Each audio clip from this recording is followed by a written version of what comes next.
Welcome to the Bravo Papers, a safe space for all us Bravo fans who love to analyze, deconstruct, and talk about our favorite Bravo shows ad nauseum.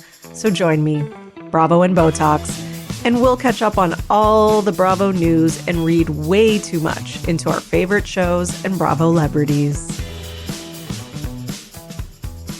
Hello, everyone, and welcome to another episode of the Bravo Papers, here with your host, Bravo and Botox, coming to you with all the Bravo news, and there is a lot, like a lot. I was looking at the planning for this week, and I'm like, oh my God, every time I added to one of my Instagram stories, I was like, I'm going to have to cover this. I'm going to have to cover this. And it's just a crazy week. Like sometimes you have those weeks where there's not a lot. And sometimes there's weeks like this one where everybody from every single damn show is getting into some type of mess, right? Especially Vanderpump Rules, because the season's over and these people just cannot take a break. Like, come on. Can we rest, please? It's over. I appreciate their efforts, but it's also like, yeah, I'm tired, okay? I'm tired. We're all tired. I think we're all kind of like ready to move on from this season of Vanderpump Rules, but it's ongoing. So, yeah. I even thought about doing a separate episode just for Vanderpump Rules news this week. That's how much there is. But whatever, we're doing it all in one. So this might just be a longer episode, I guess. Oh yeah, I forgot to say, it is Monday, June 10th. And thank you everyone so much for joining me. I hope you all had a great week. And yeah, let's get into it. All right. So I was like, where do I even start?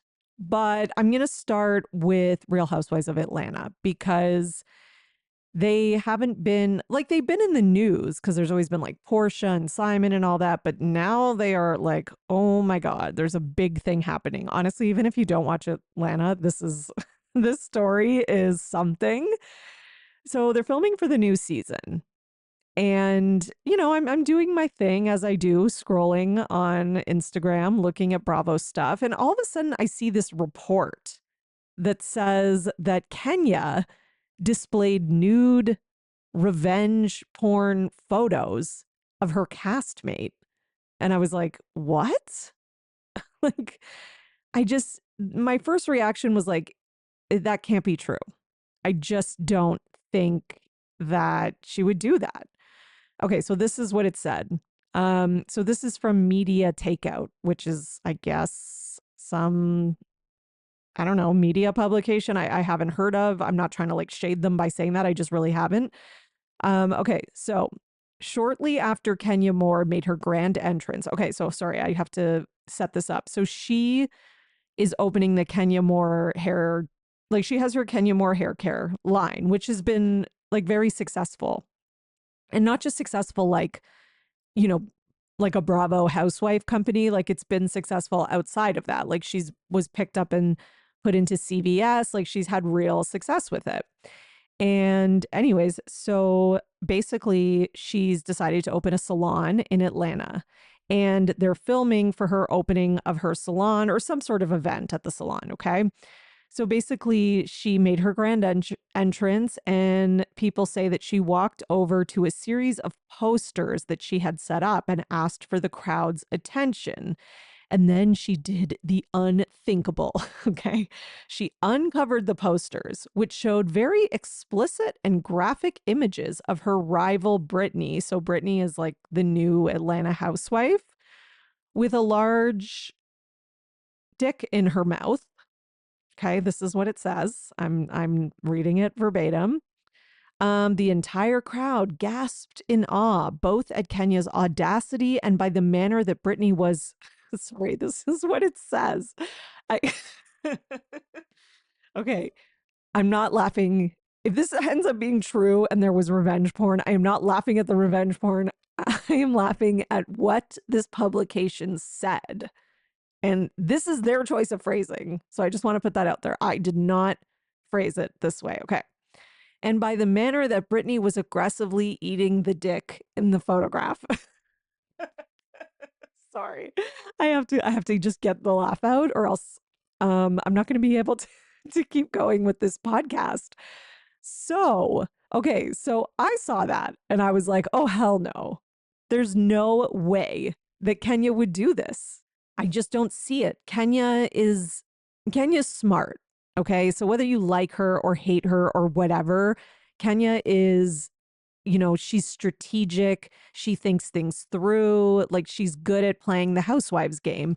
And I'm like, Kenya would know you can't be, displaying someone else's pornographic images or like revenge porn or something like that. I was like, I just don't believe it's true. I just don't believe it. I refuse to believe it. And it's not just because I'm a Kenya fan, because I am a Kenya fan, because listen, Kenya will do some fucked up shit, right? Like that's kind of part of why she's been a great housewife. But her shit is usually like, let me bring the cookie lady on or whatever, right? But this is like crazy. I'm like, Kenya's too smart to do something illegal at her own place of business while filming, right? That could hurt her business and is maybe just also kind of like tacky and like damaging to the Kenya Moore hair care brand. So that was all my thought. I'm like, I just don't see, like, it just doesn't make sense. It just didn't make sense to me. Okay. Okay. So we'll pause there because then this is flying all over the place. And so then Brittany, who I guess goes by Brit, because that's kind of like her Instagram handle. So she posted on her Instagram story. And again, I don't know anything about this girl. Apparently, she's in insurance and she's new on Atlanta. That's all I know. Okay. So she posts this. Thank you to everyone who has reached out to me about what took place at the event yesterday. I am still processing the nasty, low, disgusting, vile things that was done to try to hurt me. Bullying and revenge porn is never okay. Brit. So a lot of people were like, holy shit, it's true, right? But I still was like, okay, so we're taking this girl's word who we don't know. I'm like, what if, like, I don't know. What if she did something and she's trying to, like, I don't know, she's trying to change the narrative or get ahead of it. I don't know, because what this was reminding me a little bit of, and this does happen in Housewives sometimes, people will put out like their version of events during filming to try and get people on their side so that when it does air and it does come out, maybe they can, I don't know, they look better, or I don't know, they've already created like an army of people that are on their side who don't want to look dumb, go back on it. Like Monique did this on Real Housewives of Potomac. Like she put out a version of the events between her fight with Candace that was just not accurate, right? So then once the footage came out, people were like, oh, well, that's really not what happened, right? So, okay, so then the other thing she put on her Instagram story was this. In Georgia, the distribution of sexually explicit images without the consent of the person depicted is considered a criminal offense. Under Georgia law, the offense of unlawful disclosure of intimate images, also known as revenge porn, is covered under, and then it has like the code it's covered under. This law makes it illegal to distribute, blah, blah, blah. Okay. And then it has like the violation of it. And then she put hashtag stop bullying. Okay. So then Kenya posts on her Instagram using create mode and puts believe none of what you hear and half of what you see. The truth always comes to light. To which I was like, okay, so then there's maybe something went down between the two of them, but probably like the idea that she posted Britney's like revenge porn images, maybe that's a little bit of an exaggeration. Maybe she said something about her, like, I don't know, being a hoe or something. Like that's something Kenya would probably say, like she's said about Portia in the past. Okay. So I was kind of like, okay, the truth is probably somewhere in the middle. So then Kenya posted on Twitter and said, I would never engage in revenge porn. I have never distributed private images or footage of anyone, nor solicited images owned by others to use to threaten or blackmail. I have always been vindicated. I can't talk about story, and then she puts story in capitals, even with people planting fake news. Okay, so a couple things from this post from Miss Moore. She says, I have never distributed private images. Okay, so this is what I'm wondering. Were those images public? Right? Because technically, if they are public images, then it's not necessarily revenge porn. And, if she has a copy of them, there's really nothing that this woman, Brittany, can do. Right? If she had posted these publicly on like a website, or she had her own business and she had like maybe her advertised OnlyFans, or I don't know, like, how they do those like teases for OnlyFans, who knows, right? That is technically not revenge porn. Okay. Is it still like tacky and gross of Kenya to do that? Yeah. Like even, I like Kenya as a housewife, but are we still in the day and age where we're going to be shaming people for sex work? I think that's kind of passe, and I feel like it's 2024 and we shouldn't be doing that. Okay, so that's what, but again, I still don't know if Kenya did this, and I'm still skeptical at this point. Okay, but now more stuff has come out. No pun intended. Get it? Because more information, Kenya more. Okay, anyways, sorry, that was my bad joke of the day. So then, I woke up this morning and I'm like, okay, I'm definitely going to cover that, RHOA news, etc. And then I find out that there's this clip floating around. And basically, the clip is like an audio clip. Okay. And this audio clip was, I guess, recorded by somebody who was at the salon opening. Okay. And you can hear, so I'm not going to play it because it's hard to hear when you're listening to it directly. So let alone me playing it through my phone, through this mic to you is not going to be good. But I listened to it like 50 times and wrote down what I could gather. Okay. And some people had put, like captions on it already. So Brittany, so basically you can hear Kenya like talking in the salon to a group of people. And she says something along these lines. I may not have it exact, but this is the gist. Okay. Brittany does escort. There's an IG with her, I think she says emails out on blast or something like that. She charges $1,400 for an appointment. You not only a hoe, you a paid hoe. Again, I think she says that, but I'm not 100%. You're on covers of magazines being a thought over here on Snapchat. And then I couldn't make out what she was saying. And then it says something like this is the part that I really couldn't make out. I listened to it over and over again, but she says something about Snapchat and then, saying, send me that pussy. And you did. So I don't know what that was. You can kind of also hear someone in the background, and this is the part that a lot of people are focusing on. Like right before Kenya starts talking and says Brittany does escort, you can kind of hear somebody in the background who's like, that's a penis. Like you can hear a few people be like, that's a penis. Again, that doesn't prove that it's revenge porn. Like, who knows? Maybe she had like something that just said like, I don't like who. Okay, here's like my wild imagination of what this could be. It could be like, Kenya printed something and was like, oh, Brittany is a hoe, like the words. It could be the words Brittany is a hoe. And then there could be just like a penis in the corner that she like, the cartoon penis that she printed out. We don't know. But again, when you have people be like, that's a penis in the background, and there seems to be more than one person saying it, it seems like there's something going on. So then there was also somebody who was at the event, took a picture of this board. Okay. So it's like a little like Bristol board or something that looks like it would be used at like a presentation. Okay. And you see the title on it and it says insurance fraud hoe in like big letters. And then there's no pictures on it, though. There's just a bunch of text and some of it's highlighted in yellow. Okay.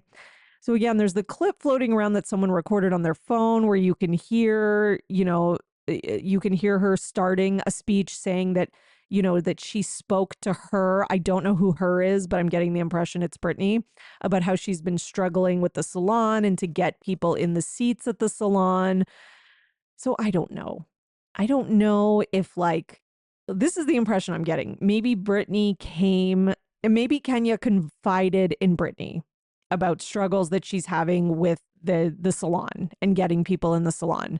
Maybe Brittany said something, came for her business in some way, and Brittany is in insurance, so maybe Kenya's calling her on that and saying, well, you're not really in insurance. Why don't you tell the truth about what you do? You're an escort or whatever, right? Either way, I don't know about the revenge porn thing. This is all what I'm putting together, but I'm just getting that I don't think it's going to be a good look for Kenya, no matter what, because I don't think that if she is like an escort, even if it is public and the images are out there and they're on her, she's got a website or whatever, like, yeah, she put that out there. That's her business. There's nothing wrong with that. But it's like, this is why it's going to come off bad for Kenya because, it is 2024 and people do not, look at that as like necessarily something to be ashamed of. I mean, some people do,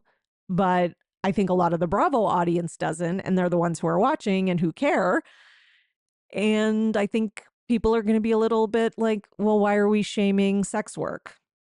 I think there's going to be a lot of that. So I don't think, but again, the context matters because I don't know what's happening all leading up to this. Now, a lot of people message me and they're like, oh, this is all to like drum up like interest for the new season. Yeah, probably because they haven't had, the best track record the last couple seasons. I haven't thought the last couple seasons are as bad as everybody else does, but still like this has been a long time coming. This new season, we didn't get a new season last year. So we do need, some interest and some renewed excitement about Atlanta. So listen, I got to be honest, like, as long as this isn't like legit revenge porn, just kind of knowing that there's stuff happening with the cast is good. I hope it's not that because that's just maybe like that's a little too far. But it doesn't sound like it is based on maybe the proof that we have and what we've seen. Now, some people are even saying, though, but maybe it is. I could be wrong. It's really hard to say based on like these little clips and the one, image of the Bristol board. And then, you can hear people saying that's a penis. So who the heck knows? Maybe it is. I don't know. Anyways, we're going to see, but we will see more and we will know more once the season unfolds. Other people are saying, though, just to add one more layer to this, that it is Drew who released all this. Like, because people were like, well, why is this girl Brittany like releasing all this stuff ahead of time? Like, she shouldn't be doing that. Like, she shouldn't be talking about story so openly. Like, you're not supposed to really do that while the season's filming. And, that's going to look bad for her as a new housewife. But then other people I've seen have been saying that it's not Brittany, that Drew is the one who put it out, which I mean, I wouldn't put it past Drew, but a couple other comments though that I noticed on IG. So RHO Fanatic on Twitter had basically tweeted about, because apparently there was something about someone being threatened with a gun. Okay, so this is where it starts to get like really dark. Basically, someone at the event posted this saying Brittany threatened Kenya with a gun or with gun violence. Like she didn't actually have a gun, but threatened her with that, and that there were no explicit images shown. Okay, and that's what actually happened. But then a lot of other people are saying, no, there were images, right? And then somebody who was at the event commented and said, we signed an NDA, so I have to comment from my spam account. But I was at the event and I promise you that Kenya did not reveal explicit photos of the girl. I don't know how that rumor started. Oh, wait, Media Takeout posted it and every news outlet shared it like some big dummies. Y'all, please use your cognitive thinking skills. They are shook by the new girl saying she would shoot Kenya, basically. I was there for the whole event and Kenya didn't show any pornographic images to the attendees. Now, they did walk away to chat and then all hell broke loose. Maybe Kenya brought up the topic to the new girl and she flipped out, but there were no images shown to us at the event. So I don't know. Honestly, I don't fucking know. Okay, so like to me, okay, so then Brittany also wrote, it's never a good feeling being targeted or hazed by someone I thought would embrace me into a new circle that I never met. For the record, I've never once had possession of any weapons or threatened anyone ever. I've never even been to jail in a fight or even had as much as a speeding ticket. That's not in my character. I am hurt by the narrative that's being displayed. Wrong is wrong. Okay, so we've got a lot of mixed messages here. Like, I mean, the rumors, you get one of these big conflicts happens, and the next thing you know, there's 500 different accounts of what actually happened. So who the hell knows? Like, do I believe that this girl threatened Kenya with like gun violence? No, not necessarily. I don't believe that either. Again, we need to see the season. This is one of those things I have to reserve my opinions and judgment until we get there. For now, all I can believe is what I have seen and heard with my own eyes, which is that Kenya is calling this girl an escort and a hoe, which could just be her like throwing insults and shade or whatever. And there's a billboard that says insurance fraud hoe, which to me, that seems like it's more about being involved in insurance fraud than anything. And that's it. That's all I can say so far. Even the people being like, that's a penis. Like, I don't know. What's the context? We don't know. I mean, there's not that much context. There's not that many possibilities for context, but oh, God, okay. I'm already exhausted and Atlanta hasn't even started yet, but I can't wait also, by the way. Okay, so let's go on to our next story, which is Summer House. So I can't wait to talk about this one. I just can't wait because, and I had to like stop myself from putting it first just because I love this one. But I had to stop myself from putting it first because the Atlanta thing was just bigger and it was just crazier. But this one, and they're just every day I wake up and there's more to it. But this is a good one because listen, there are certain people, myself, who have been skeptical of Mr. Carl Radke for quite some time. I've kind of always thought that, you know, Carl shows us a certain side of him that he didn't like being the fuck boy and the villain for the first few seasons. And he's been trying hard to erase that from the collective memory since. But I don't think that he's Mr. Little Innocent Victim. And again, I don't think Lindsay is 100% innocent in anything either. But I do think that Carl tries to paint a certain narrative. And I think he's a lot different behind closed doors. I think Lindsay at least shows us who she really is. She's certainly more controlled lately, I will say that. But overall, it's not like she's been the picture of, you know, the heroine on this show at all. If anything, she's been a villain for the most part. But yeah, so now we have Captain Lee sort of confirming suspicions. So Captain Lee spoke out about this on his podcast. So if you didn't know, Captain Lee has the new podcast. And I think he's only released one episode. I think his second one comes out on Tuesday. And he finally spoke on his falling out with Carl. So if you don't remember, Captain Lee's son sadly passed away of a drug overdose and was an addict. And, you know, when Carl lost his brother on Summer House, Captain Lee reached out to him. And I think they kind of had like a, you know, they had a bond over that, which is understandable. They both dealt with addiction, had somebody close to them that they lost because of addiction. And I guess Captain Lee was like a supportive person in Carl's life after that. And they seemed to have a bond. And, you know, like I think it was something that, you know, we all loved. I know I loved it. I was like, it's so great that the two of them, like, it's terrible that this is what has brought them together. But then at the same time, it's so great that like Carl has an older person who's, you know, dealt with this and has experienced this and can kind of like, you know, be there to support him as he goes through his sobriety and all that stuff. And I think people really saw that and loved it. And it was like just one of those beautiful things that came out of a really dark situation. The other thing was that Captain Lee was supposed to be the officiant at Lindsay and Carl's wedding. Now, so that fell apart, and people didn't really know why Carl and Captain Lee sort of seemed to not have a friendship anymore or what had happened. So finally, Captain Lee is speaking on it, and this is what he says. So I basically typed out exactly what he says, you know, all the important stuff. Okay. So Carl and oh, sorry. Why did I say that?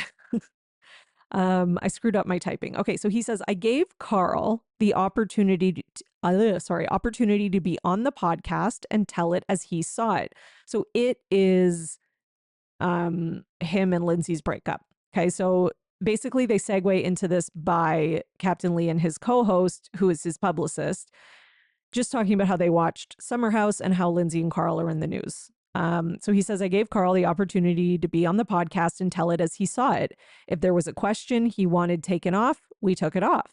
If there was something he didn't want to answer, we didn't put him on the spot. We didn't hang him out to dry. It was a softball interview. Well, you would think that Carl would like that because he likes things that are soft. Remember, I just want you to be soft with me. Okay. Then Captain Lee says we were going to air it. Normally we launch a tease, on Tuesday, which we did. And then I got a phone call and he just went off about how I was taking advantage of him and trying to put him on the spot.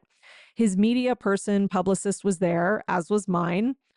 I was just blown away. I don't know what made him go off the way he went off or what he was thinking, which I really don't have a clue. I told him, you don't want it aired? Fine. No problem. We won't air it. So, and by the way, they never ended up airing it because they recorded this podcast back in November at BravoCon, actually.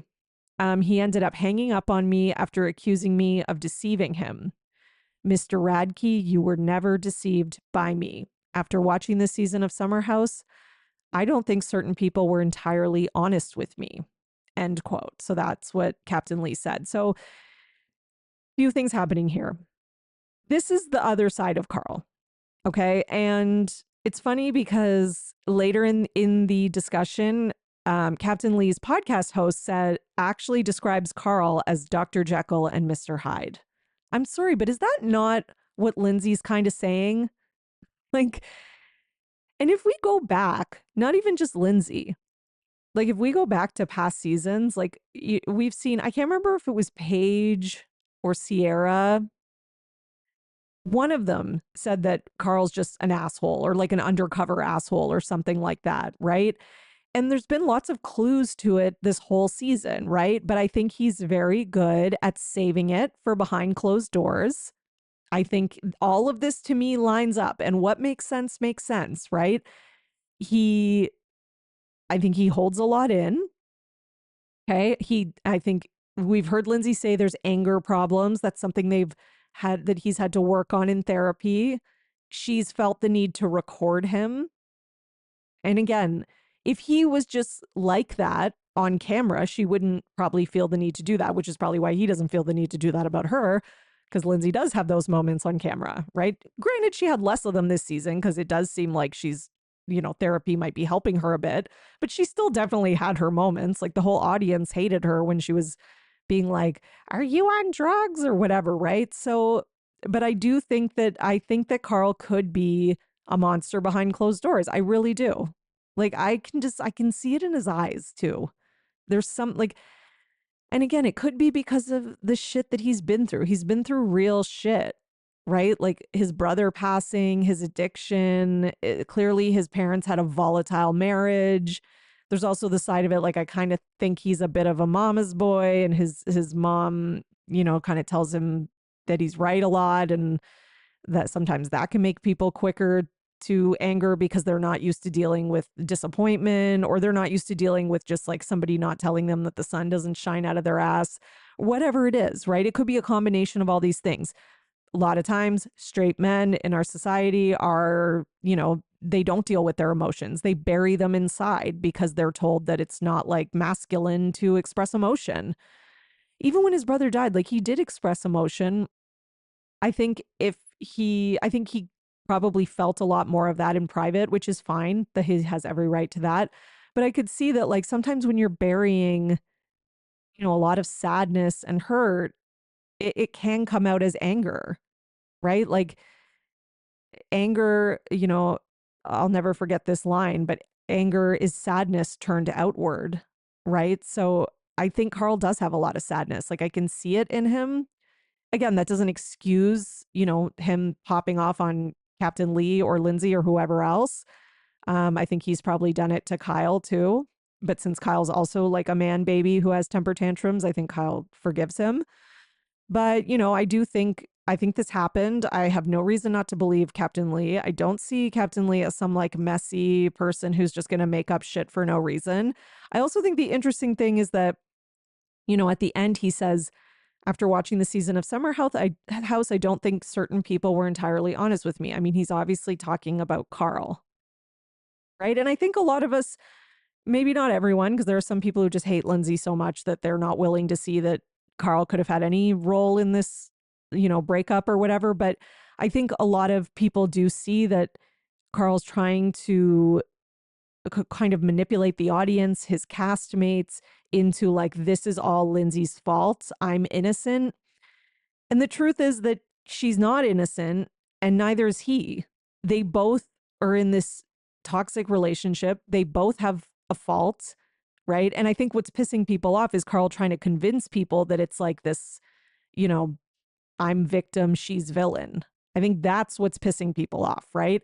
So, anyways, that's why I just wanted to talk about this story, because I feel like it's like, yeah, I think Carl can pop off. And I think Carl does have a temper. And I think he does probably have anger issues. And he's probably, I think, quite different off camera, right? And the fact that he just like blew up on Captain Lee like this, like to me, I don't really think it's that bad if Lindsay did record him. Because if you have the entire world thinking Carl's like the sweet, good guy, and oh, poor innocent Carl, and oh, he's been through so much, and we have to baby him, and he's the victim, and Lindsay's the big bad wolf, but then he's screaming at you behind closed doors. And I saw a clip next week where she talks about locking herself in the bathroom. Like, that's fucked up. Maybe she did feel like she needed to record him. I don't know. Anyways, that's just my opinion. You can disagree. Anybody can disagree, of course. But that's just my interpretation of this situation. So speaking of Summer House, because there's more, we have another feud that I'm living for, but it's, I don't think it's going to go anywhere. Well, maybe it will season 9. I hope it does, which is Kyle versus Craig and the, what's it called? Spritz controversy. I never thought I'd be talking about like canned drink controversy, but here we are. So Kyle was on Jason Tarek's podcast. He is somebody from Bachelor Nation. I remember him. I used to be a Bachelor person, but it's been like years since I've watched it. But anyways, so Kyle was on Jason's podcast. Here are just some of the things that are worth knowing, because they did talk about this for a little bit of the podcast. Basically, Kyle says that he didn't want to bring it up, but I guess he was going to address it because he was going on Jason's podcast. But basically, when it was brought up on Watch What Happens Live, Andy, he was surprised that Andy was asking about it. He wasn't like mentally prepared to talk about it. And he says Andy could tell that he was emotional and then kept digging because, yeah, that's what Andy does.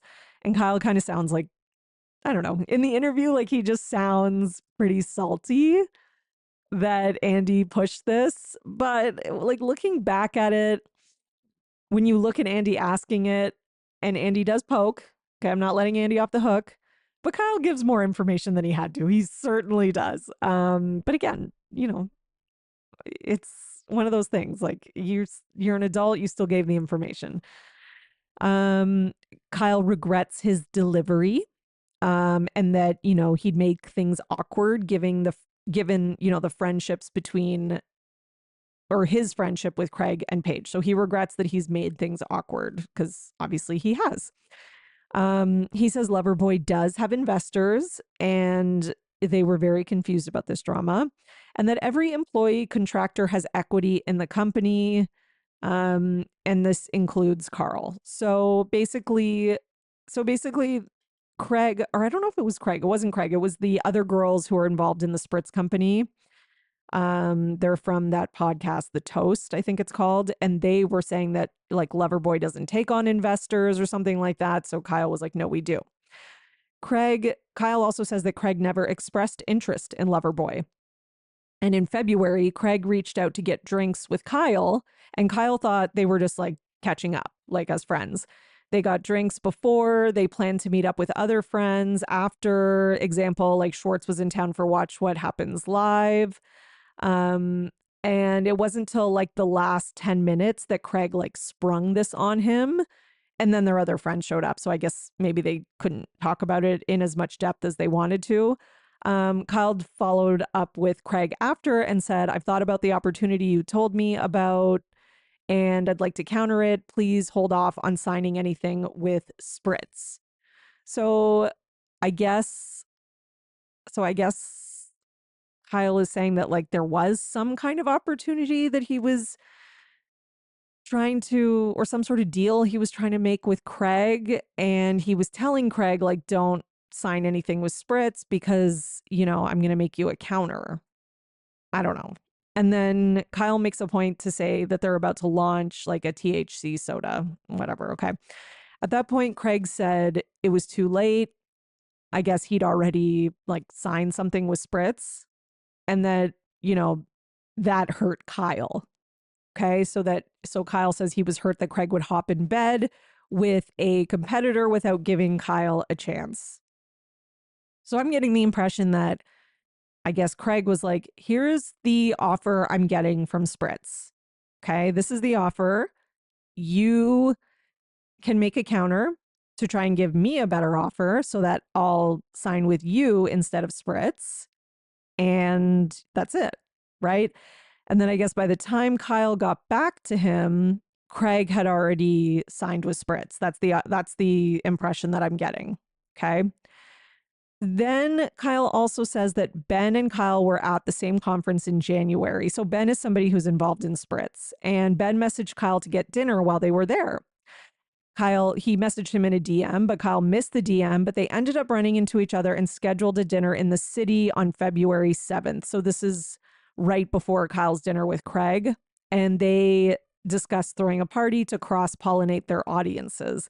And Kyle now knows that Ben and Craig happen to be together the next day. So, you know, Kyle regrets using the word shady, but he thought it was weird that, you know, Ben didn't mention to Kyle, you know, any of this, and was, I guess, with Craig and then also with Kyle in the same like 24-hour period. So I guess Kyle feels like maybe information was not being shared with him from Ben, or, you know, him and Ben were talking, so he should have known that Ben and Craig were, you know, discussing this. You know, then Jason, the host, kind of asks, you know, how much does Craig's involvement with Spritz really move the needle? And Kyle says it's not really about that. It's more about their friendship. You know, he says it's very hard to compete with White Claws and High Noons, you know, which are obviously much bigger than Kyle's company. And Kyle does buy his competitors' products to compare ingredients. Okay, so this was funny to me because this was kind of like the thing that the girls from the Toast were trying to say, like they have receipts that Kyle ordered from Spritz. I mean, I'm kind of with Kyle on this one because I don't think that's that big of a deal, like if he is comparing ingredients or whatever. But I guess what they were trying to say is that it shows that like it's not like they were copycatting Kyle's ideas or anything. It's that, you know, a lot of people are doing this, and even Kyle bought their product. So, you know, this interview clip was posted on IG, obviously, right? So some people were commenting, and Kyle did respond to a couple of the comments. And one person commented, okay, at That African Butterfly, who I follow on Instagram. She's great. You should follow her. And she says, yeah, I don't understand, because on the Toast, basically the hosts of the Toast specifically said Craig asked and Kyle said no. I feel like they wouldn't have a reason to lie. So Kyle responded to this and said, the more I think about it, the more I think Craig was intentionally or unintentionally trying to justify things and misled Claudia and Ben as to what we discussed. Craig, in caps, never asked me to invest and never offered to reconsider anything. Okay. So yeah, we're getting a very different story from both sides. Like one side is saying that, Craig asked and Kyle said no. And then on the other side, Kyle says he did not ask me. And it's like, and I guess Kyle feels like Craig is like misleading things in, I guess, whatever he's saying to Ben and Claudia. And Claudia is one of the girls who hosts The Toast, who is one of the owners of Spritz. So then, she's coming out with her version of the story based on what Craig says. So maybe Craig is the problem. Like at first I was on Craig's side, but maybe Craig like kind of knew. Okay, here's my new theory. This could be totally wrong, but maybe Craig knew that he wanted to do the Spritz thing. But he knew he had this friend who does Loverboy, and that because Paige is on Summer House and him and Kyle are friends, he's kind of obligated to do Loverboy, but he didn't really want to because maybe he thinks Spritz is a better company. Maybe he knows they're going to give him a better deal. Maybe Kyle is a little bit cheap when it comes to compensating his friends, which I've heard that. His friends who are also like influencers or whatever. There's been talk about that, including that was something the girls on The Toast said. Again, not that I believe everything they say or that I take everything they say as Bible or anything, but I'm just saying.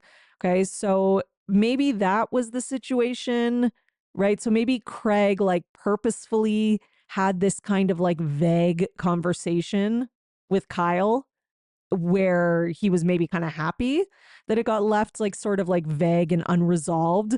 So then like when Kyle called him back a couple days later or whatever it was, he could be like, oh, too late. I already signed with Spritz. Sorry about that, dude. Like maybe that was his way.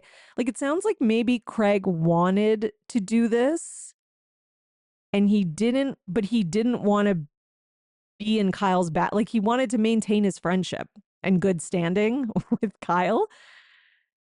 So he kind of like went about it in a shady way and maybe kind of like fed, Claudia and Ben, who are Spritz owners, like fed them sort of like like a somewhat truth version of it that's not 100% accurate, right? Because then Kyle is like, it's funny because Kyle in this message, right, in this reply says, I think Craig was intentionally or unintentionally. So I think Kyle adds in unintentionally because he's trying to like save face so that it doesn't turn into a huge thing, between him, Paige, and Craig. He could say, well, I said it could have been by accident. So like, because that will help him later, right? If he has to make up, during season 9 or whatever with Paige and Craig, that will help him, right? That one word, unintentionally. However, by saying intentionally or unintentionally, he's implying that like what we know, which is that I think he really thinks that Craig did this intentionally, which to be honest, I think he did. Like, I know everybody is like rah Craig now that he's with Paige and he looks better and, he's not as much of a mess as he used to be. And he seems to be like, a committed boyfriend and like all that stuff, and fine. But I also think that Craig wanted to do the business that would make him more money. I don't think that that's necessarily evil. I think he thought Spritz was a better fit for him. He wanted to do it more. He wanted to make more money, whatever the case was, right? I think he also didn't want to hurt his friend's feelings and he didn't have the guts to be straight up about it and to just say, I'm doing this. I hope it doesn't hurt you. It's nothing personal. It's business. That's what he should have done. Instead, I think he went about it in a roundabout, backdoor type of way because he thought he could get away with it. And I think it didn't exactly work out because in the end of the day, when you tell half truths and half stories and you kind of smudge the truth, it always comes back to bite you because that's what happens. And like, it's not like Craig has 100% clean record of never lying ever. And again, I'm not on Kyle's side because I can't stand Kyle. I don't really like either of them that much. I don't really care about who's right or wrong. I'm just trying to figure out what actually happened. But I don't think that Kyle would go on this whole tirade and, be upset and, get this information out on Watch What Happens Live and now say these things just for nothing. Like, I do think Kyle feels a certain way for a reason. There can't be like nothing. It's not all like 100% this person's wrong, 100% this person's right. It's just not that type of situation. So Craig has responded to all this. He says, well, his publicist says, Craig is deeply disappointed and saddened by Kyle's abrupt accusations. The truth only hurts one person in this situation, and it's not Craig. Ooh, that's a harsh one. So it hurts Kyle. Huh. Therefore, he will not comment further on this matter, nor be drawn into an unprofessional arena. Okay. Wow, they are throwing a lot of shade at Kyle here. So Kyle's unprofessional. If the truth came out, Kyle's the one who's going to be embarrassed. Craig has learned to blame himself and not others for everything that happens in his life, including the success of his products and companies. Okay, so Craig is saying that Kyle blames everyone else for the failures of Loverboy. I wonder if Paige helped him write this. I mean, Kyle does kind of do that. So, but like, it's just the amount of shade that Craig is passive aggressively throwing in this publicist response. He looks forward to continuing to share his life with everyone and thanks all his friends and supporters whom he views as families. Okay, as family. Okay, so basically, Craig is saying that Kyle blames everyone else. Loverboy's failing. Kyle can't accept that. And Craig's more mature and professional, and Kyle is not. Okay, those are fighting words. So I guess we are going to see this. Listen, I'm looking forward to this. I want to see this next season. This better be on the show. If this isn't on the show and I get another season of just everybody ganging up on Lindsay or some BS like that, I'm going to be pissed. And see, this is what these people do. And by these people, I mean Kyle, Amanda, that whole group. Like, they've got stuff. Okay? They've got stuff going on. Can we see it instead of you just trying to like gang up on one person all the time? I want to see this stuff. Okay. Speaking of their stuff, Kyle was spotted cheersing to his upcoming divorce while out to dinner. Okay. So this is a blind. Okay. In relation to a blind, I guess it was like a follow-up blind that was sent to Dumois. So basically, there was a blind sent to Dumois that said, this Bravo entrepreneur turned DJ, so obviously Kyle, this wasn't much of a blind, like they basically told us who it was seen getting extra close with someone who wasn't his partner during a night out following an event for his company. Is another breakup in the cards this summer? Maybe she has reason to not want him out on the town until 4 a.m. Okay, so it's obviously Kyle. And then somebody sent a DM in response to this. They sent this DM to Face Reality 16. Okay. I saw Kyle at a restaurant in Midtown a couple weeks ago having dinner with 3 guys, one of them being Everett, cheersing to his upcoming divorce. Okay. And apparently cheersing to Kyle's upcoming divorce, not anybody else. So there's that. Now, a lot of people are like, well, it could have just been a joke. Like, like, oh yeah, I'm probably going to end up getting divorced too because Amanda hates me, whatever, da-da-da. But I don't know. From what I've heard, it was it was not in jest, but I don't know. Like, this is such a broken telephone situation. Like, we can't really say for sure. What I will say though is that, and then here we go. Here's another comment that somebody made on a post about this. To be fair, he left Lamar's on King Street one night with a female while he was in town promoting Loverboy. I wouldn't doubt this. Okay, listen, I've heard many things about Kyle being out late with women, sometimes a group, sometimes one. There was even a picture of him with some girls at like 6 a.m.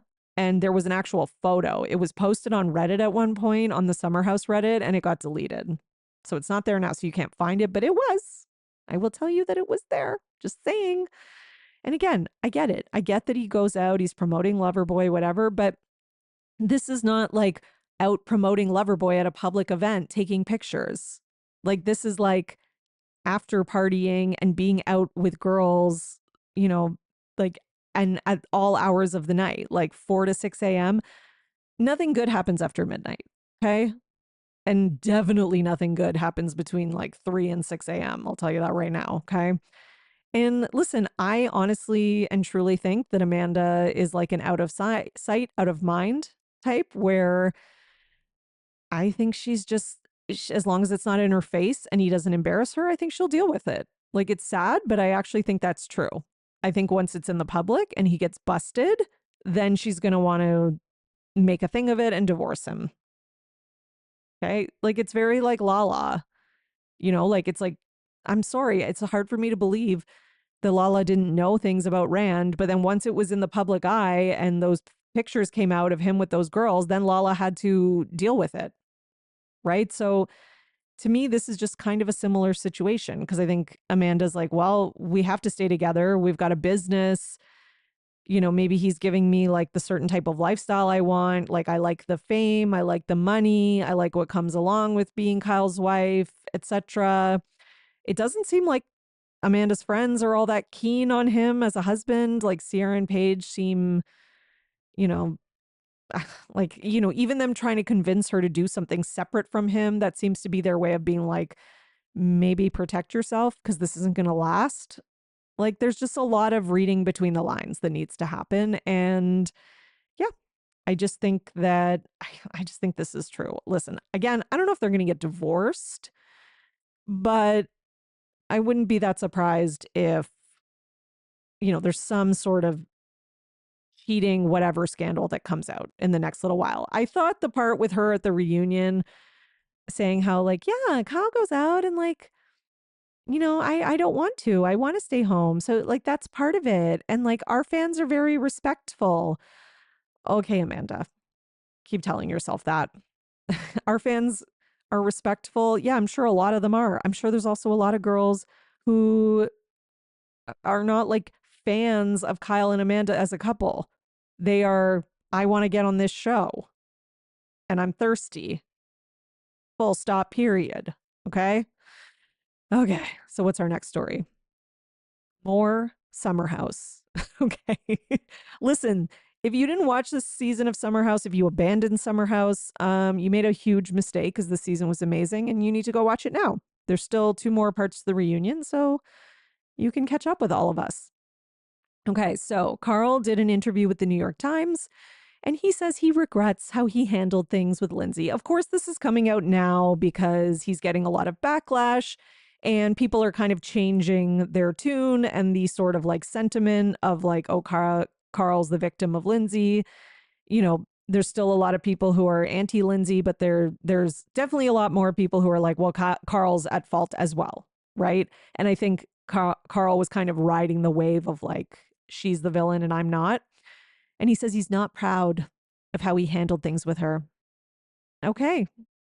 Congratulations. You admitted one thing like a year later. Now there's also like this whole like sponsored snack war thing happening. I just called it that, the snack wars, but I love it. So so Carl posted the sponsored post with Goldfish, you know, no shade to Goldfish, love Goldfish, but basically Lindsay got a influencer opportunity with Cheez-It. And she posted a very shady caption, which reads, currently crushing life as I soak up the start of summer, blissful and relaxed on my rooftop, snacking on the superior cheesy snack, Cheez-It snapped crackers. Someone recently said being an influencer isn't a real career, even though we've seen them give it a try. And then there's a little fish. But it seems to be working for me, maybe because I'm a woman. While that other snack might make those people smile back, my all natural 100% real smile shows just how deactivated I am in this moment. Okay, so there is so much happening here. My God. First of all, this is the level of petty that I live for. I almost wish Carl would do an ad and clap back and they would just keep going back and forth all through sponsored ads. First of all, Carl's sponsored content is the most cringeworthy thing I've ever seen. I'm not saying that because of any, like, whether you like Carl or not, no one can deny this. He did this sponsored post recently for Loverboy where he's sitting in the back seat of a cab or Uber or whatever. And the Gwen Stefani song Bananas is playing.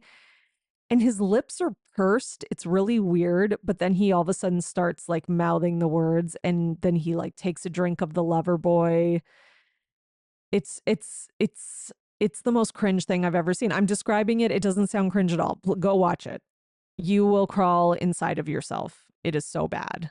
He's not good at this. Carl already, like, he doesn't seem comfortable in his skin, even on the show. Like, he always seems a little awkward, or like, he just seems just not comfortable in his skin. And that could be part of like being sober. I don't know. Because clearly he used substances to like loosen up in the past, right? So just the influencer thing, it's not working for him. It just doesn't translate. Anyway, so Lindsay says that, somebody said being an influencer isn't a real career. So I guess that was Carl when they had a fight. And then she's like, maybe because I'm a woman. Because remember, he made that comment about how it's like easier for her to make money because she's a woman or whatever.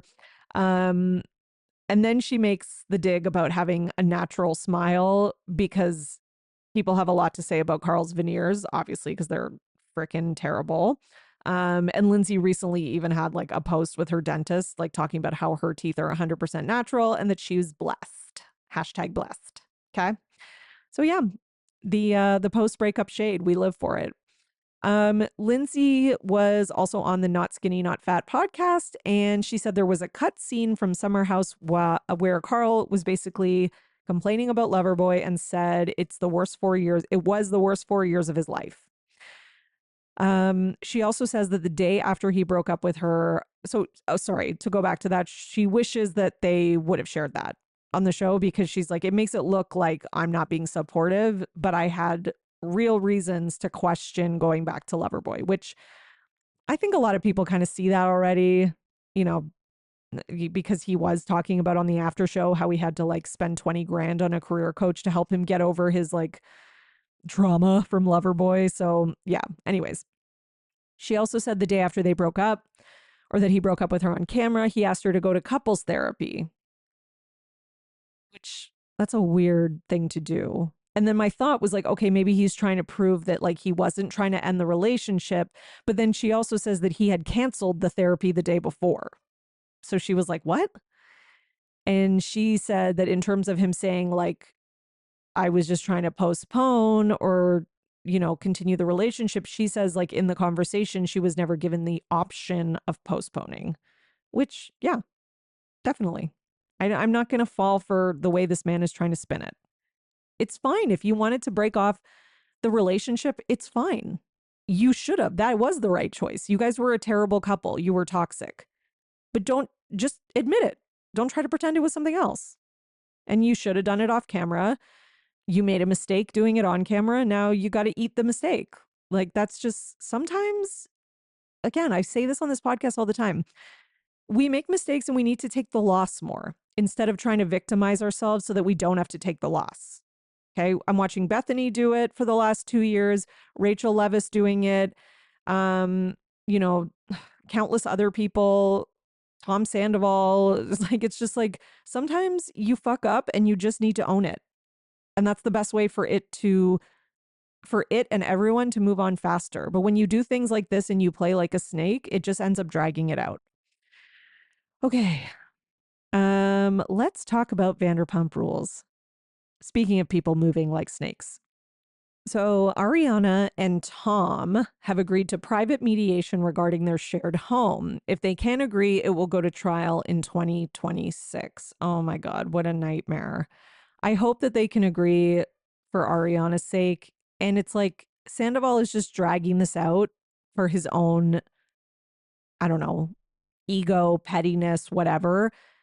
And my God, is she going to end up having to pay half the mortgage for this place until 2026? Or is he dragging it out because he just wants to like stay in the house as long as possible? He's like a squatter almost. I mean, he's not because he owns it, but you know what I mean.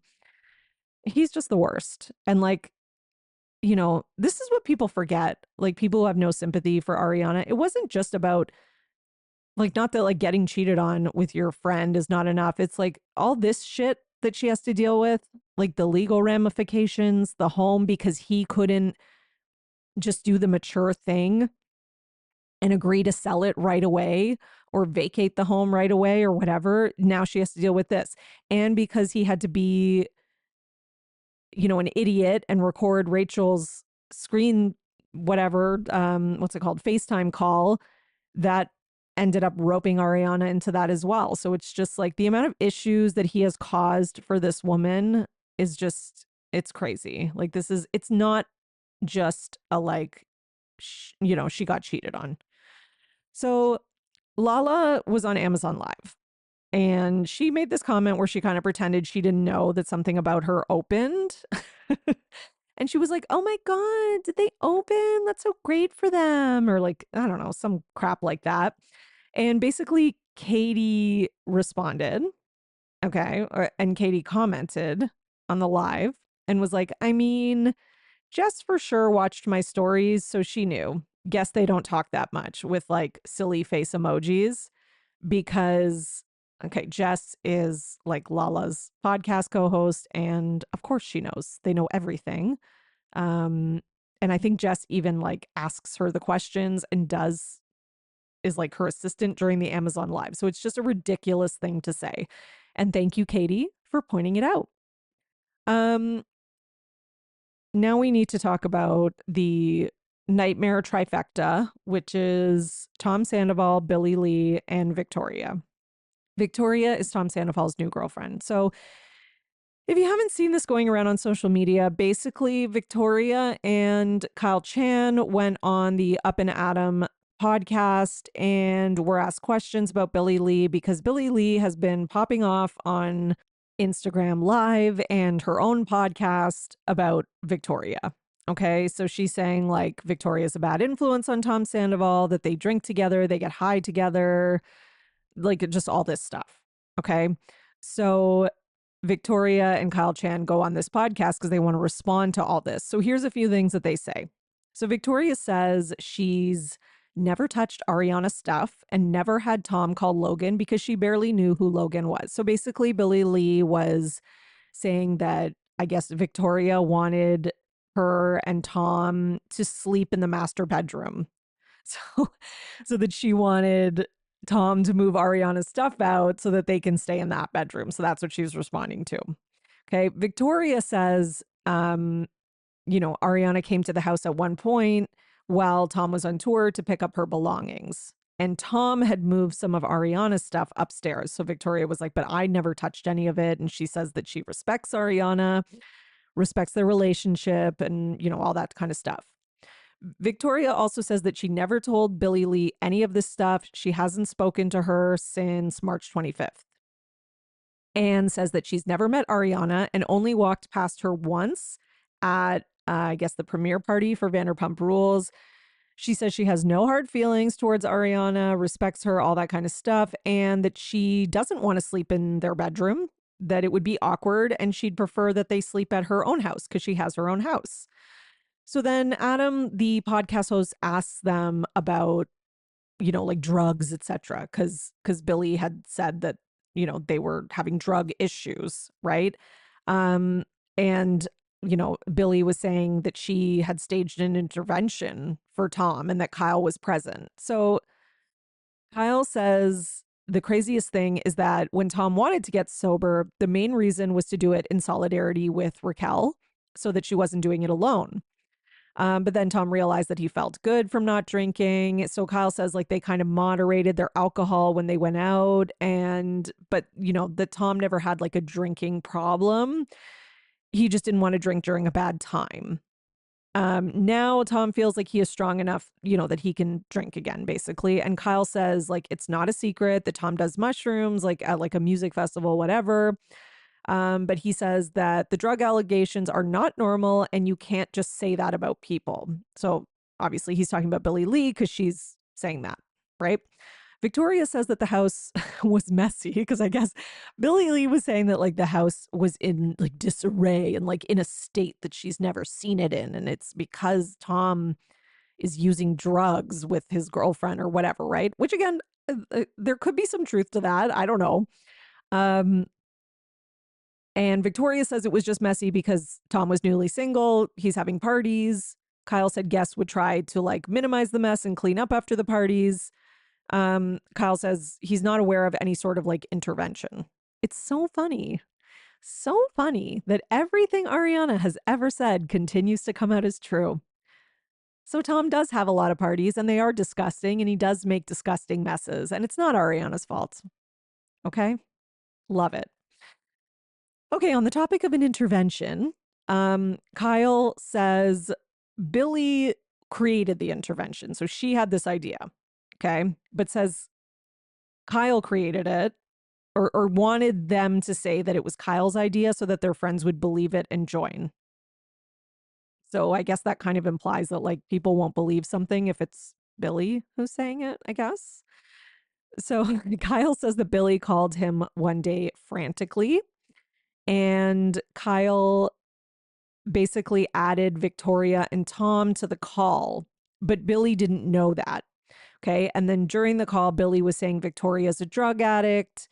Tom's been like dropping shows. They're both sleeping until 5 o'clock. Jason, Tom's assistant, threatened to quit, and Josh was not happy. Basically, Billy said Tom and Victoria were fighting all the time. All this without knowing Kyle was on the phone.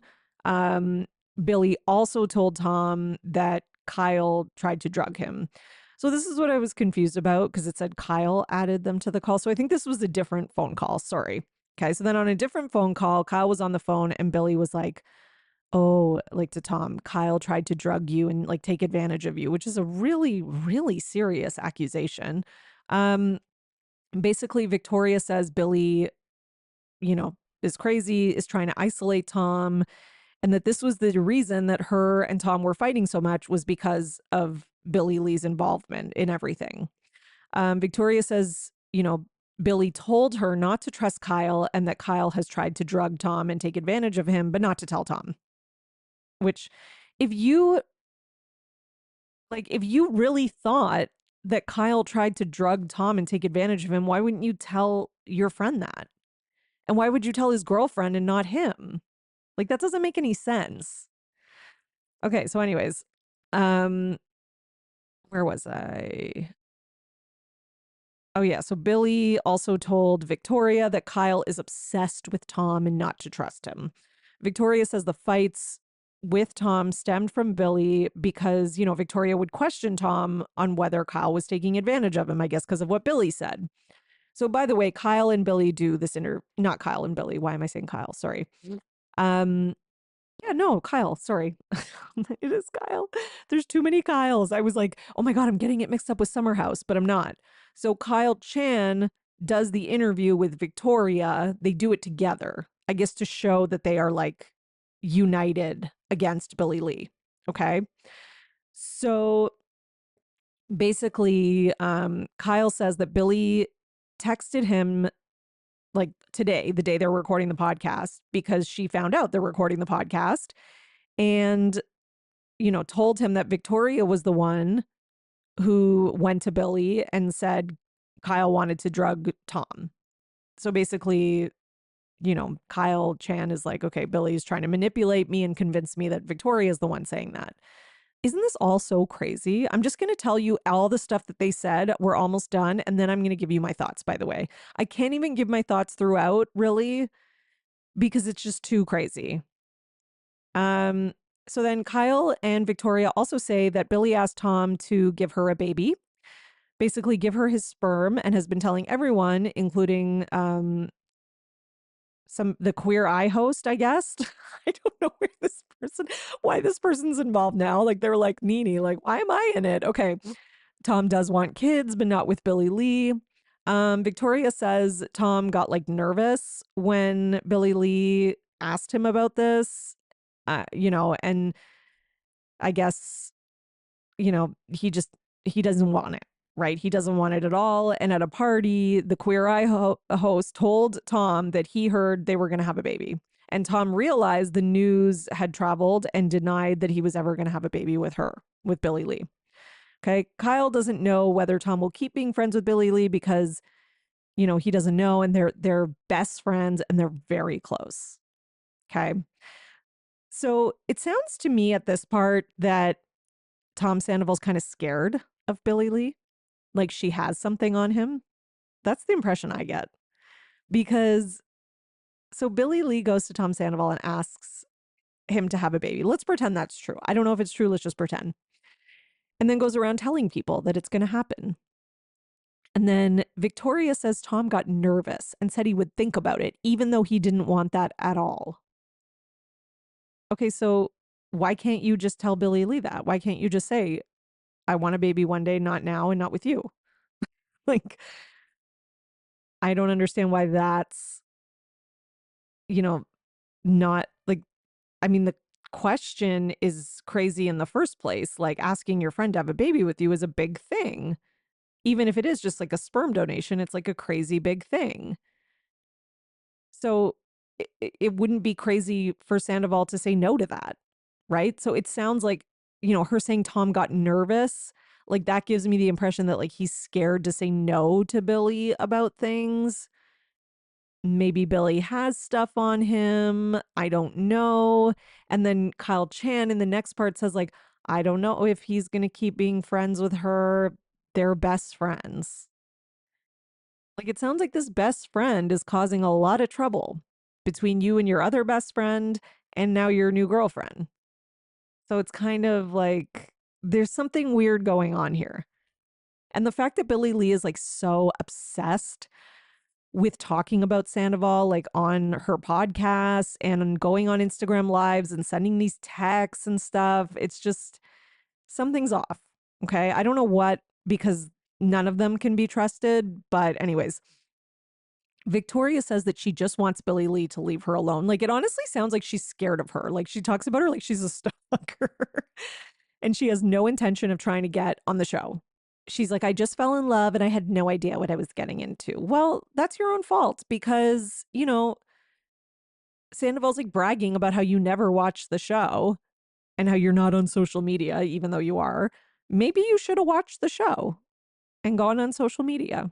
Like that doesn't make you better than people. It makes you just uninformed, which has clearly come back to bite you in the ass. Kyle Chan during this interview also provides a text receipt, which I have. Basically, it's a text that he got. It's the text that he got from Billy Lee. So it says, Victoria literally said you were fake and in love with Tom and drugged him. How are you going on a podcast with her? You know how bad things got with Tom and Victoria. I never said a word till she started commenting on shit. Yeah, so that's Billy Lee's text to Kyle right before Kyle went on this podcast. So meanwhile, Schwartz and his girlfriend Sophia have unfollowed Victoria and Victoria has unfollowed Sophia. So I don't know what the fuck is going on with these people. All I'm going to say is that there's no honor among thieves, first of all. Second of all three of these people are a hot mess. They're all toxic, including Sandoval. I'm sure Sandoval has also probably, he's also probably talked shit about all of them to all of them. They probably all do it. Him and Victoria probably are toxic, but Billy Lee probably also wants Tom Sandoval for herself. They're all just a mess. Kyle seems like he's a pushover, an enabler. Sorry, I know people like him, but I'm just going to say it. And like, he doesn't care unless his jewelry, as long as he can get promo for his jewelry business. And basically, Tom Sandoval's life is blowing up in his face and he's getting his karma. And these are his friends. So this is what happens when you burn your life to the ground by making a stupid ass decision. Okay. And by betraying the somewhat normal, like these people are making the rest of the Vanderpump Rules cast look normal. That's fucked. Okay. Again, karma's a bitch. Okay, let's talk about Lala. Speaking of karma being a bitch. So Lala has made her return to social media and has also finally decided to answer listener questions about Vanderpump Rules as promised. I talked about that in last week's news episode, how she was going to, I guess, answer questions from the audience and talk about Vanderpump Rules season 11 after she's been avoiding it, which I don't know. Has she been avoiding it? So basically, I just pulled a few points from some of the clips. And basically, she goes through all the stuff that happened to her with Rand, how hard it was, you know, how she wasn't leaving a breakup, she was entering a battle for her 7-month-old, you know, and how hard that was. And then the audience was like, you deserve this. This is your karma. And then looking at your baby, you know, she said looking at her baby, she developed a different strength and she wouldn't wish it upon anybody. And that time in her life was torture. So this is like a whole speech. She starts crying, etc. I was listening to this and I was thinking, what does this have to do with Ariana? That was my question. Okay. Then she brings in Ariana. So she says basically she was happy for Ariana that the audience rallied around her. She wishes she would have gotten that, but she didn't, and she's okay. Do I believe that? No, but whatever. She's going with it, okay? She says she wishes she would have gotten that. But to ask if she's jealous, you know, she says no. She finds Ariana to be extremely talented. She enjoyed watching her on Broadway. Ariana deserves to be there. She's proven that. She also feels, though, on the other side, that she made filming Vanderpump Rules extremely difficult this year, but doesn't hold her responsible for that. Okay. That sounds a little contradictory because you're saying like she did it. If she's not responsible, then who is? But okay. Anyway, she says they were all in funky waters, and that she wasn't trying to move Ariana along faster or to be tough on her, but they were filming a show. And just like LVP drilled Lala about her situation in the kitchen last season or whenever it was, she knew there were people out there in the audience who would wonder about these things. You know, things, I guess, in relation to like Ariana living with Tom and stuff like that. She's like, so I asked her what she thought the audience would want to know. And then Lala says again that she was not trying to move her along faster in the process. She was not upset that she got opportunities. She was thrilled for her, and that is fact. Well, it's not fact. It's your word. Okay. Listen, here's the thing. In all of these little speeches that Lala makes on this episode, there's always just these little mentions of what happened to her, right? Do I wish the audience would have rallied behind me? These are the mean things people said to me. You deserve this. This is your karma. I got drilled by LVP. Did you get drilled by LVP? Like, I didn't really think she did. I think LVP asked one kind of hardball question about like, you kind of knew Randall was a skis, right? You know, and then Lala like kind of like fought back and cried, and then LVP backed down. It wasn't that bad. Okay, let's stop being so dramatic about it. But again, the fact that she brings up both of those while talking about Ariana, this is inherently the problem. It's a constant comparison. They're not the same situation. Okay. And I'm not going to go into a whole diatribe about why, because we all know why. They are not the same situation. Stop comparing them. She would be so much happier if she didn't, if she just realized I got eaten alive by the audience. And I don't even think she did get eaten alive that much. I think, yeah, there were people who were saying that. There was also a lot of people rallying. I remember her doing those videos where she was like filming her leaving Rand's house with Ocean in like all different outfits. And people were like, yes, queen. Ma. So she did have some support. It wasn't the same as the level that Ariana had, yes. But again, don't compare it, right? You have to just think about like, yeah, because of the way that my situation was approached and the way that people saw it play out on Vanderpump Rules, they just couldn't have the same empathy for me, right? Because that clip of me talking about giving a blowjob for Range Rovers, they keep playing that clip. So like, of course, people aren't going to have the same empathy for me. Like she has to start just looking at it in a more, she has to try to remove herself from it, like almost like in a more objective way, even if, you know, the audience's view, just say our view is completely wrong for whatever reason, which I don't think it is, but let's just say it is. She needs to stop. Like she needs to just see the differences factually. I think it'll make her feel better, actually, ironically. So then she talks about, Ariana not really being a girl's girl. So she says, you know, she didn't acknowledge me at all when I had a party to celebrate the longevity of the Give Them Lala brand. And then, of course, somebody on Instagram pulled up a receipt of an Instagram story that Ariana posted where it showed that Ariana was there. And Ariana had wrote on it how proud she was of Lala in the post. So again, it's just whatever. Then Lala denies being a production puppet. She laughs at this, says, you're not rewarded for things like that. I mean, clearly. She says she went in and was authentic, asked questions. She's always going to have an opinion, and she's happy the audience has one because that's what makes the show successful, blah, blah, blah. She says she's never been anyone's puppet, and she is one who changes up quick. She's like, I can go from slicing you with my words to being punny in your hands. She says that over and over again, like that is just like this known fact that we all have. I don't necessarily know that. Maybe it's true. I'd have to go back and rewatch, but that's not like something I think of when I think of Lala. Okay, so somebody asked about why she brought up the Katie conversation if it was private and off camera. She says it wasn't private. It was things that she had said to production, and the call that she was referring to, production was on the call. The call that she brought up had to do with production. Okay, so that's what she says. So again, that's still private, okay? Because Katie's talking about like off camera stuff. So it is still like we're getting into semantics here. Okay. So you can say, well, technically it wasn't private because it wasn't just Katie and I. No, you can have a private conversation, you and 5 people in your room. Now, maybe what Lala is trying to say is that Katie was bringing this up to production as possible storyline. I mean, that's not the impression I got from the way that Lala and Katie told this at the reunion. So that sounds different to me. If that's the case, that was different, but it sounds like, to me, it sounds like Lala and production called Katie. Okay. Cause Lala even says in the after show that they were like, we're going to call Katie. Do you want to be in on the call? And Lala was like, yes. And we're trying to get Katie to do this storyline, and Katie didn't want to, and that's why Katie popped off on Lala.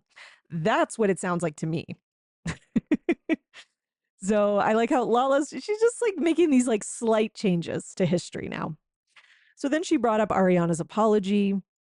The whole thing where we see like the flashbacks where Ariana's apologizing for laughing at Charlie's joke about Lala being a gold digger or whatever. And this is the point that Lala makes in this podcast that I was so like, what the hell are you even talking about now? So she says that she brought that up because, producers like to bring up flashbacks, and that they bring up flashbacks of her all the time, talking about the Range Rover and Rand being a stand-up guy, so that others should be held accountable too. So yes, roll the flashbacks. I was like, what? So I guess she was saying that I'm like, but isn't that a flashback that makes Ariana look good because it brings up her apologizing to you? But I guess she was talking about how it would bring up the flashback of her laughing at at Charlie's jokes, which it did, but it also brought up the apology. And then, so Lala tries to make it out like she was okay with that. She's like, well, I was happy to see that they showed the flashback of Ariana with whatever, laughing at Charlie's joke. She's like, but they also showed the flashback of the apology, so that's fine. I'm like, was it? You weren't planning on that. The only reason that one got brought up is because Ariana mentioned the apology at the reunion. So just saying. Okay. And then she says, Ariana hasn't always been a perfect girl's girl. She stood there while her ex degraded people like her and Stassi. That's true. I do think that Ariana could have gone harder against Sandoval for a lot of time. I also think that Lala stood by while her husband did despicable things that were much, much worse. But again, I'm not going to sit there and blame Lala for everything Rand did. I'm just, okay. Anyways, I'm not getting into that right now, okay? And then she also says the whole Charlie degraded her thing. And then what was her other example? I guess that's it. Those are her examples. So I guess those 2 examples are what make Ariana not a girl's girl, which I strongly disagree with. She also says she didn't understand why they couldn't film. There's something about her issues, like, like Tom and Tom did when they were opening Schwartz and Sandy's. She's like, so what if it had to do with their business? And Lala's like, I didn't think that anything Katie said about Ariana would even impact their business because it was all small things, nothing that bad. Okay, so maybe it wouldn't have made that good of a storyline. I don't know. But that was because Tom and Tom chose that. Like they chose to bring that stuff up on camera and have that be their storyline. And just because they did, so Katie and Ariana have to also? Like if Katie was annoyed with Ariana before filming or after filming or whatever, I think it was before, and then 6 months later they're filming, I don't like, so that has to be a storyline because Tom and Tom's happened during filming and it was a storyline. They have to do, why do they have to do that? It's also a lot different because Tom and Tom are men.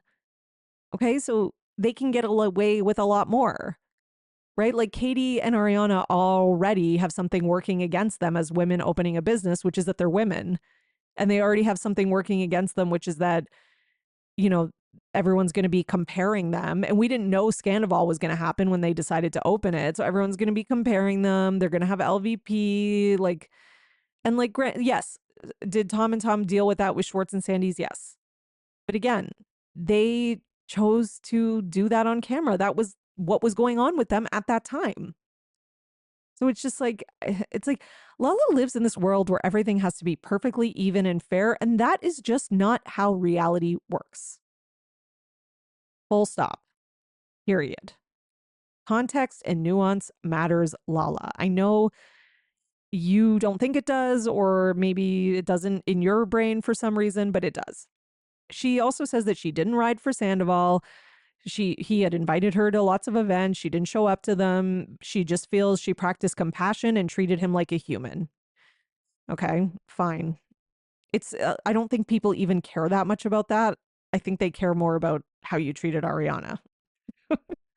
um She says the show is her life and her life keeps going, so she has to do what's best for her in her real life, finding her peace, etc. She said she's not friends with Tom. She won't be. She unfollowed Katie and Ariana though because she just needed to protect her peace and just, you know, they're not in a good place, and she's not saying she'll never follow them again or be friends with them again. Okay. She also says she doesn't know when she claimed to be a girl's girl. She generally prefers women over men, but she's not going to take a woman's side just because you're a woman. Again, here's Lala. Again, she takes things and she takes them so literally. Like, I'm starting to think she just can't. Like, girl's girl doesn't mean that you always take a girl's side just because they have a vagina. That is not what being a girl's girl is. Okay? That is not what it is at all. If that was true, then none of us in the audience would have come after Rachel, and we all did. Like, right? We can still point out when women do things wrong. It doesn't mean that we're just defending women because they're women. But what it does mean is that when the woman is clearly, you know, being gaslit and under these like misogynist attacks by a man who is clearly like trying to like take them down and has hurt them like Tom Sandoval did, it's easy in that situation to take that side. Like it was just, that was clear as day. Ariana didn't do anything to Tom. She just was with him and got royally fucked over. Okay. And then you tried to nitpick at all the little things about her that you thought the audience would maybe get annoyed with over like just supporting a woman and a friend who's going through a shit time. That's the problem. Okay. And all of a sudden her actually being like, I don't know when I claim to be a girl's girl. Give me a fucking break. Obviously, people have pulled up clips of her saying she's a girl's girl. You know, we don't even need to. Okay. She does admit that Ariana was right about the boundaries thing and that Lala doesn't need to understand her boundaries. Well, hallelujah. Okay. Sheena is also out here talking on podcasts. Sheena blames production for the Vanderpump Rules girls not rallying around Ariana, which is laughable. Listen, do I think production had a big role in this? Absolutely. Am I letting Sheena off the hook? No. Sheena, you have your own brain. So does Katie. Katie and James could have done it too, but they didn't. Like, just because they tell you go do this, it doesn't mean you always have to do it. Like, if they tell you to jump off a bridge, please don't do it, Sheena. Okay? It's like that old saying. Remember that when your parents used to say, well, if everyone jumped off a bridge, would you? Okay, so she says, you know, it wasn't wanted by production.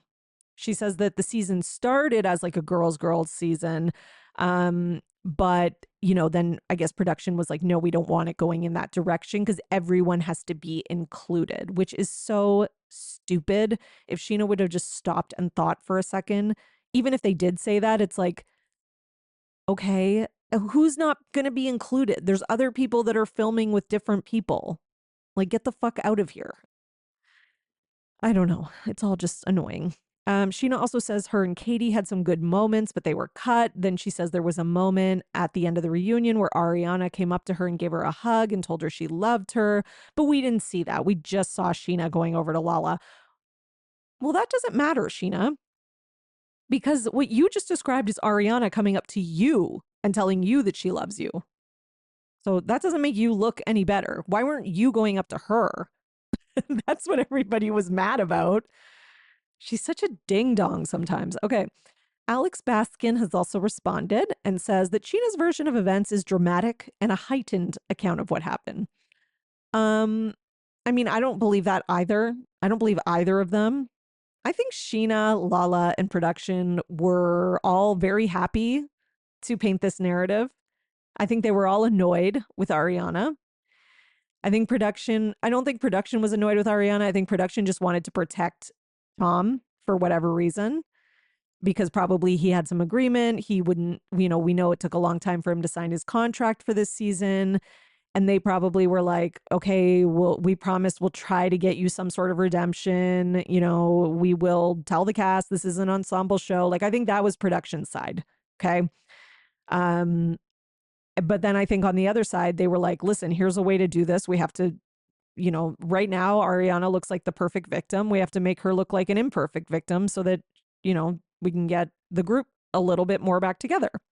And I think Sheena and Lala were fine with it because they were both jealous and they were both pissed off because they've never gotten support from the audience. And they were like, oh, well, she's going to have to go through what we've been through. And that's that. That's what I think happened. That's why I think the truth, again, like usual, is somewhere in the middle. And I think the middle is what I just said. I do not think that it was like, if you don't villainize Ariana, you are fired. I don't think it was that extreme. Okay. But I also don't think production was innocent at the same time. So Sheena says, she can be a girl's girl if she's in the right group. Okay, Sheena. She says the Vanderpump Rules group has just never been the right group. Okay, so how do you explain not being a girl's girl for your best friend Ariana this whole season? Like, Sheena, just stop talking. Somebody tweeted the other day. I just saw this. It was like a couple days ago, and they were like, Vanderpump Rules and The Valley are turning into shows about podcasts. And fuck this. I just can't keep up with it. That's how I feel. Like, I'm covering it here, but it's getting annoying. Like, I understand that, there is stuff that happens between filming off camera, but like, I really want production, Bravo, NBC, whatever. Like, we need to rein it in because it's a little too much. It's going overboard. It's to the point where like the real conflict and story is starting to happen off the show. And that's just not fun for anyone. What I don't need is like a curated fake show and then have to find and search for all the real stuff online in between. Like, that's not what the fans want. Like, can we just save all this for filming? That's what would make a good show.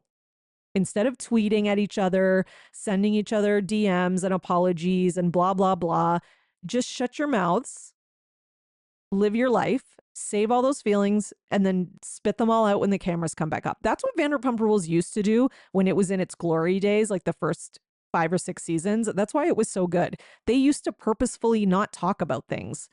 And then they would leave it, end the season.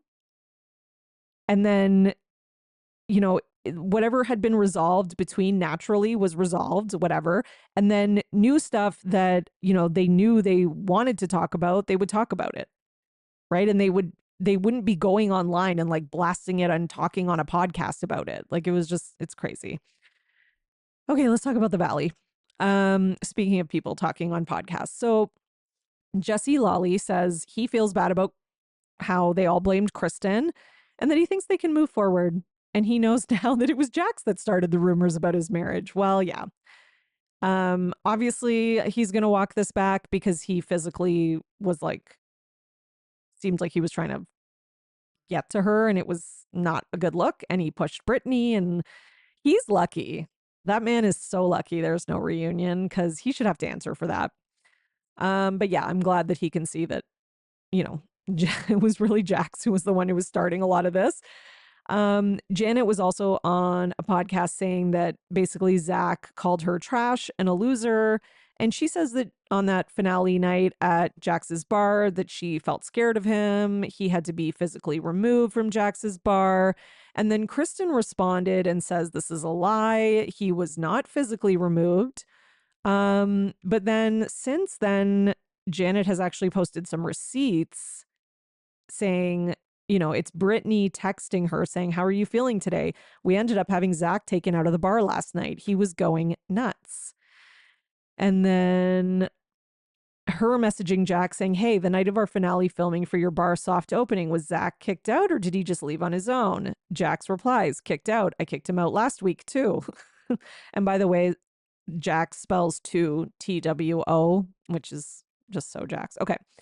And then Janet also posted a screenshot of an apology text that Zach sent her on March 13th saying, this is long overdue, but I want you to know I would have apologized for what I said right away, but it's blanked out. Blank said not to, and I didn't want to disrespect what they asked of me. Plus, it was the end of your pregnancy, and I thought it would be better for you to have that time to yourself.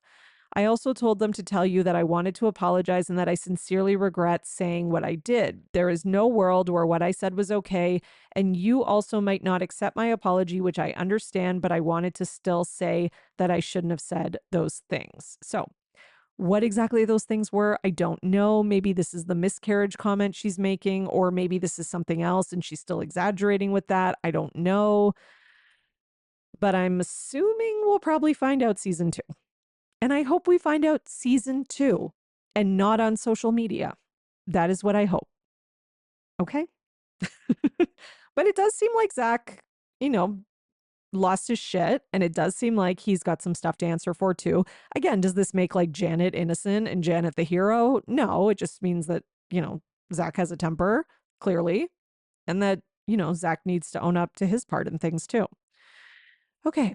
Kristen was on the Viall Files, and she was talking about her and Lala not getting along these days. And basically she said, Lala's friendship comes with condition. So basically they got into a fight, Kristen and Lala, because Kristen went to some live podcast. She was pregnant at this time. She ended up sadly losing the baby, but she was pregnant at this time. And she just didn't really want to go. Like she said, she went, there was lots of drunk people. She didn't want to be there. You know, it was just like crazy. So Gigi and Reza from Shaws of Sunset were there. Kristen and Gigi just have never gotten along. Gigi made some comment during the live podcast about Lala's shitty parenting, because I guess Gigi is friends with Randall or something. Kristen said she did kind of like an awkward laugh, but it was like a, I don't want to be in this situation. And then Lala saw that and took it as like Kristen was laughing at that. But Kristen, you know, swears on this podcast that it wasn't that. And then they're kind of like, yeah, even if you look at the footage, it doesn't, like, it looks like just like I'm uncomfortable. I don't want to be here. And she said basically Lala got mad at her because Lala was like, Kristen should have, like, you should have popped off and defended me in that moment. Kristen says that, you know, she can see in hindsight why Lala would be mad about this, but at the same time, like, it's a live podcast and all these people were there, and she's not going to like put herself out there in that awkward situation in front of this whole audience and get into like a thing with Gigi. You know, plus she was just like trying to protect her peace, I guess. And she says that Lala told someone, basically like a mutual friend, Kristen is dead to me because of this. So she said she did reach out to Lala about it, but she didn't hear back. She said then Lala did send Kristen a text when she had a miscarriage, and that later Kristen did DM Gigi and kind of like told her, like, you shouldn't have said that about Lala's parenting. She screenshotted it. She sent it to Lala, but Lala was like, I don't care. I'm above Gigi. I don't care what she said. And I'm just trying to protect my baby's peace. And Kristen says that, you know, I was trying to do the same thing. And basically says Lala's friendship comes with so many conditions, and if you don't meet them, you're basically in shit. So yeah, I mean, it sounds about right to me. Like, listen, I'm not saying Kristen's perfect because Kristen seems like a high maintenance friend too, but it does seem like Lala is like, even like lately, Lala's talking about how she's not really a good friend and she's, just involved with her family, which again, that happens when you get older. You're less like, you're more involved with your family than you are with your friends. Like once you have kids and stuff, I get that. But it's like Lala's like preaching lately about how like being a friend is not like her top priority. But then she's like so mad if somebody doesn't like react the way that she wants them to react. I don't know. It's like sometimes you have to give your friends the benefit of the doubt. Like ask her, why didn't you say anything? See what Kristen says instead of just jumping to, you're dead to me, you know? Kristen also says, in regards to Sheena and Lala, that we don't need them on the Valley. They're fine on their own, as in the Valley cast, and that it's not her problem that Sheena and Lala decided to buy 2 houses each, which I loved because, yeah, it's not anyone's problem. Like, Lala and Sheena act like it's everyone else's problem and responsibility to keep them employed. Like, literally. That was what they did to Ariana, like, all last season. She also says she's done with Janet after the miscarriage accusation. So, this was like Janet kind of implying, I guess, that, Kristen didn't want her to have like a healthy pregnancy that went to full term or whatever it was that Janet said during that interview. So Kristen says she's like done with her. Again, she says that, but are you? Because you're on the same show. So, and if I know Kristen, she's going to do what she needs to do for the show. So I think they'll probably have it out. But, I think there's a chance for them to come back together one day. Maybe not next season, but eventually. All right. So, what is our next story? Okay, we've got to talk about Real Housewives of New Jersey. And this is our last topic of the day. So, Andy addresses the No New Jersey reunion. He says the finale is kind of the finale and reunion all in one, guys. Nothing to worry about. We're going to get it 2 in 1. Um, okay, Andy. Same person who tried to sell us with the whole like Lala's the voice of reason. Like, get out of here. Okay. The finale is going to be some big blow up where they're all like, I'm never talking to you again. And that's it. Not the same as a reunion, Andy. I'm sorry. There's also rumors that half the cast is going to be let go, which that I believe because like you can't even have a reunion. So clearly you cannot keep this cast as is. Okay. In other news, New Jersey related, although these people are no longer on New Jersey, but were. Dina Manzo's ex-husband has been convicted and found guilty of hiring a mobster to assault her and her boyfriend. So we all remember this story probably. So Dina Manzo's ex-husband, um, you know, set up and hired someone to come and like assault Dina and her ex-boyfriend or boyfriend, sorry. And they were like tied up and beat up. And Dina, in an interview said she thought that was it, that she was going to die. Like she had made her peace with it, she said. And she thought like, she prayed for her daughter and just to be okay without her. And like she thought it was over. It's really sad if you watch the interview. Um, and it's a victory for her, right? That this guy has been convicted, found guilty, fuck this guy. That's all I got to say. But also, this was like a big thing because Caroline Manzo had written a character, whatever, statement letter to defend this man. And, this is her sister. And she wrote this, like, I understand that this is like her husband's brother, I think. Yeah. So Tommy Manzo, so he's brothers with um Caroline's husband. So clearly, you know, clearly Caroline chose her brother-in-law over her blood sister, which I don't know, like that's pretty fucked up. And on top of that, listen, is Caroline in a shit position? Because it's her husband's brother. And listen, I'm not trying to defend Caroline, but I get the impression that her husband, as well as his brother and these people, like, I don't know. Maybe I shouldn't say this. I don't know. I just get the impression, this is completely just my opinion. I have no evidence, nothing like that. They might be involved in shady shit, like organized crime stuff.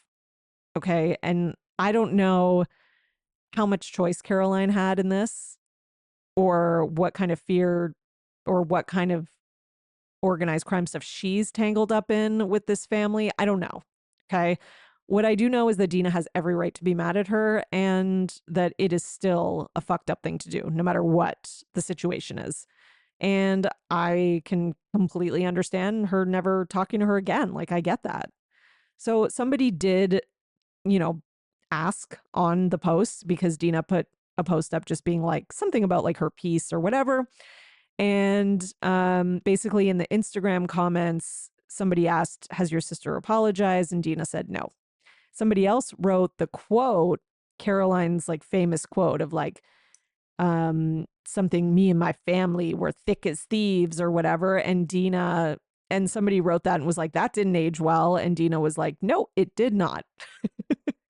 And again, from what I've heard, I believe Dolores also wrote a letter for this man, which I get, like, it's not like Dolores is not, what's it called, related to Dina, or is not like Dina's sister or whatever. Still messed up in my opinion. But anyways, Dolores did write a letter of support, for a character letter for Tommy Manzo. And just, I think that this is why there was so much like drama around Teresa's wedding, right? Because like Dina really cannot be in the same room with Dolores, right? And Dolores was going to be at stuff, right? They're filming the wedding. You know, it's not just the wedding, it's like filmed for the show. Dolores is going to be there. Like, it's like, I understand that like Dolores, I guess Dolores kind of got priority, or maybe Dina was, it seemed like Dina was kind of like, I'm going to step aside because I cannot be around or in the same room or at the same wedding as Dolores. Like, and I get that. Even at a wedding with like 300 people, I can understand not wanting to be with somebody who like is on the side of this man who you thought was going to kill you and your husband, and where you really thought you were going to die. Like, I can get that. So I don't know. She maintains that her and Teresa are still friends. Again, I don't know, but it's messed up. It's a very messed up situation. Oh God. Honestly, New Jersey does have some like Sopranos undertones sometimes, doesn't it? Okay. So that was a long episode. Thank you for hanging in with me. I hope that you enjoyed it despite the length, and you are now in the know for everything Bravo. See you next time. Bye. Thanks for listening, everyone. Your support really means everything to me, and this show wouldn't be possible without you, the listeners. So please, if you enjoy the podcast, leave a 5-star rating and subscribe so you don't miss an episode. For more, you can join my Patreon, patreon.com/Bravo and And for $5 a month, you'll get 4 extra podcast episodes a month. You'll also get early releases of Bravo Paper episodes and more. Please also subscribe to my YouTube channel at The Bravo Papers, and follow me on Twitter, Instagram, at Bravo and Botox, and at The Bravo Papers. If you'd like to buy me a coffee, you can at buymeacoffee.com/Bravo and Botox. You know, send your love through some much needed caffeine. And any guest that was on today's episode will be in the show notes, all their social media and contact information. So thank you so much, everyone. Keep overanalyzing Bravo.